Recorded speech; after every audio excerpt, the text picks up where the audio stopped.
sky and you might get the chance to see a piece of Cold War history as it plunges back to Earth. If it happens over a part of the Earth where it's dark, you would see it. It will come down like a shooting star. But whether we will see it in Arizona, it's unknown. The Soviet spacecraft Kosmos 4A2 that was first launched in the 70s is on a crash course with Earth. And according to U of A planetary science professor Vishnu Reddy, it could happen pretty soon.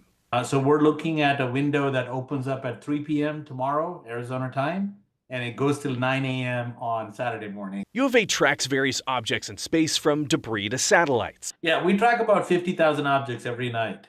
While he says the Earth deals with debris re-entering the atmosphere on a daily basis, most of it burns up before it can crash into the ground or ocean. But Cosmos wasn't built like the other man-made space objects in Earth's orbit. So this is a lander that's supposed to land on Venus. Venus has an atmosphere that is 100 times more dense than ours. In other words, it was built to survive the hellish conditions. The Soviet Union originally planned to send Cosmos to Venus back in the 70s, but it got stuck in Earth's orbit and has been on a crash course ever since. But Reddy says you shouldn't be worried about it hitting you.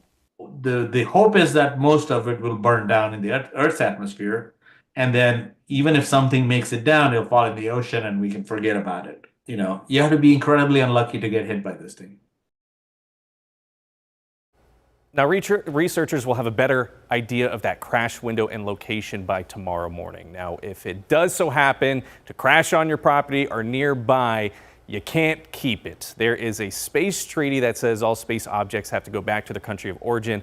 But this one's a little bit interesting because it was the Soviet Union, so they don't exist anymore. But technically, Russia could still claim it as theirs. There's a lot of stuff flying around up there. Is this one of many that could be heading our way? Yeah, well, the expert I spoke with said that could be a problem in 50 years. If satellites that have lost touch with Earth go out, that could be another problem in 50 years. But this one's sort of an interesting case because it was built to survive Venus, which is way more intense than Earth. So a lot of the debris ends up burning up in the atmosphere, but this time might be different. You think of how many satellites they're shooting up, and like you said, 50,000 items they're tracking in our solar space. So it is pretty wild stuff, Stephen. Thank you.